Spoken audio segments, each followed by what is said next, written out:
Your wife is a terrorist from Israel. I'm calling the cops now. Yeah, that's the first thing I heard out my window on a Friday afternoon, just when I thought debugging a stubborn line of code would be the craziest part of my day. That was Margaret, my HOA president/neighborhood Karen. And if you ever thought people exaggerate about these types, you haven't met Margaret. She was standing on her porch, phone to her ear, voice shaking with righteous paranoia, staring at my wife Elena's suitcase, the one with that glaring neon yellow tag, TLV diplomatic. Let me back up a sec. My wife had just come home from what was supposed to be a consulting trip, but in our neighborhood, anything with an Israel tag might as well be a biohazard sticker. Elena was still in her black suit, sunglasses on, 3 phones buzzing in her hand, and a bruise on her wrist she tried to hide. She barely nodded at me before dodging my hug and hurrying inside. If you've ever seen someone try to look invisible while carrying diplomatic luggage, you know it only makes them more of a target. And of course, Margaret was there, watering her plants but really filming us with her phone. She zoomed right in on that tag, then started scribbling in her infamous pink threat assessment journal, version 3.0. I could practically feel her suspicion burning a hole through our window. See, Margaret didn't start out as the neighborhood's self-appointed national security officer, but after her sister got scammed by a fake contractor out of 30 grand, she made it her life's mission to investigate everyone, mailman included. She even accused the UPS guy of being a Russian spy last month. You know what I mean? Anyway, that night, as Elena shut herself in her office, I overheard her on the phone. Words like containment successful and no civilian casualties leaking through the door. She tried to brush me off, said the bruise on her wrist was from the hotel gym, told me if anyone asked, especially Margaret, she'd been in Singapore for tourism and shopping, not Tel Aviv. Yeah, that happened. I was still chewing on that when, at 7:30 p.m., Margaret went live on her Suburbia Safety Network, 50,000 members and growing.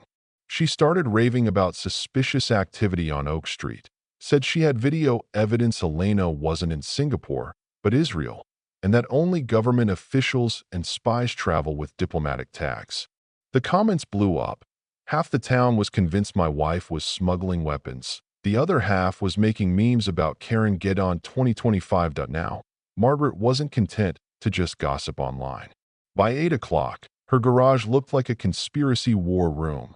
Red strings, maps, PowerPoint titled Elena Thompson Investigation, and her nephew Kevin, home from college, acting as tech support.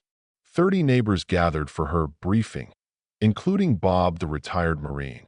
He muttered this was more stressful than his time in Fallujah. Margaret laid out her facts, showed off blurry zoomed-in photos of Elena's passport, and Kevin bragged about hacking the flight manifest, which turned out to be a public tracking site. Meanwhile, Joyce the beauty vlogger live-streamed the circus to thousands, calling it better than Netflix. The real twist? Margaret broke into our house while Elena was out, snapped photos of her passport. Places like Yemen, Syria, Afghanistan, not exactly on the family vacation list. Elena texted me, "Don't come home yet, we have company," and attached a security cam photo of Margaret snooping in our living room. At this point, I realized Margaret wasn't just nosy, she was criminal.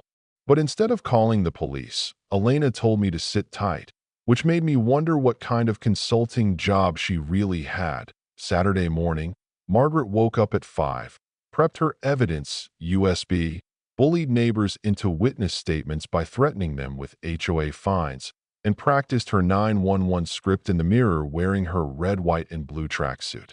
At 10:15, she went live again for her eager followers, dialed 911 on speaker for dramatic effect. Terrorist activity at 248 Oak Street.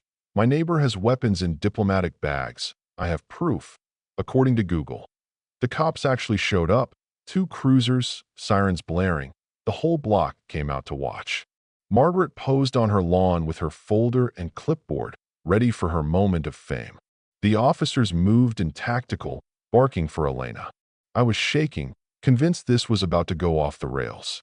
And then, Elena came to the door, wearing a unicorn onesie, cucumber face mask sliding off, looking like she'd just rolled out of a sleepover, not a CIA thriller. Let me guess. Pink notebook lady? Elena deadpanned, pointing out Margaret to the officers. The cops tried to stay formal, asked about her trip, but Elena just sighed, turned to me, and said, "Honey, get the safe." I grabbed it. Never even knew the code, but she did. 079-4476, Independence Day. Inside, her FBI badge, Weapons Operations Division, real deal. She flashed it, said she'd just come back from stopping a $50 million arms deal, and that Margaret's tip had interrupted her only day off in 6 months. The officers nearly fainted, apologized, and fled so fast I thought they'd leave tire marks in our living room. Margaret stood there frozen, clipboard on the ground, Joyce screaming into her live stream. She's FBI, actual FBI. The chat went nuclear. Kevin ran out yelling, "Grandma, abort mission. She's a federal agent." Margaret just kept screaming, according to Google, but nobody cared. The neighborhood turned instantly, from fearing Elena to gaping at Margaret. But here's where it gets wilder. Elena sat me down, explained everything. 15 years undercover, director of FBI weapons ops, marksman, saved thousands of lives, never told me because she wanted to protect me. And while we were still digesting that, Margaret was in full meltdown mode, spamming every contact, FaceTiming Joyce in a panic. She'd committed multiple felonies, false emergency calls, breaking and entering, espionage accusations, enough to put her away for decades. Joyce, always live, advised Margaret to run, learn Spanish, or flee to Canada. That evening, Elena turned our basement into a command center. Cameras everywhere, encrypted laptops, monitors glowing like Times Square. She explained, "Someone like Margaret doesn't stop, she escalates." We set traps, used Kevin's Wi-Fi check to install tracking software, caught Margaret trespassing at night, rummaging our trash, stealing mail. We documented everything. The final showdown was at the HOA emergency meeting, where Margaret planned to expose Elena with out-of-context photos from a Russian operation. But I presented our own evidence.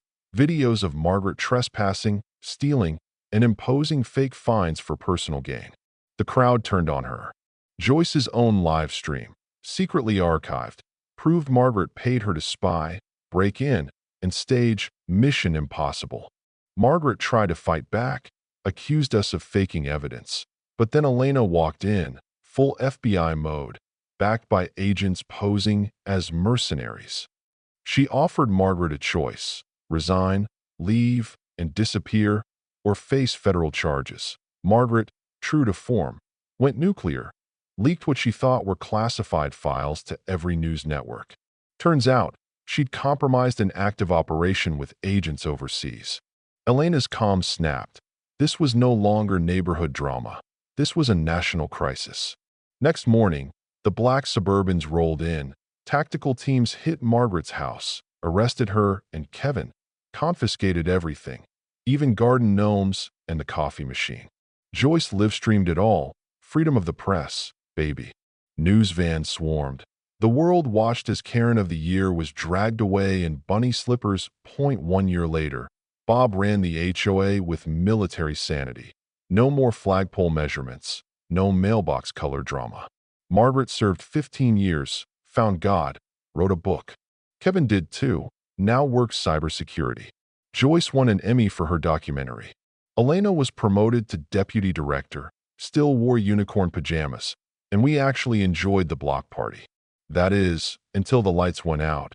A video played of Margaret in prison, spilling secrets on everyone, hinting, maybe, her story isn't over. So, what do you think? Does every neighborhood have a Karen, or just a secret waiting to explode? Would you side with the HOA, the feds, or root for karma? Comment below. Was justice served, or is privacy just an illusion in the age of Karens gone wild? And if you've got a crazier HOA story, drop it here. Let's see whose neighborhood is truly the wildest.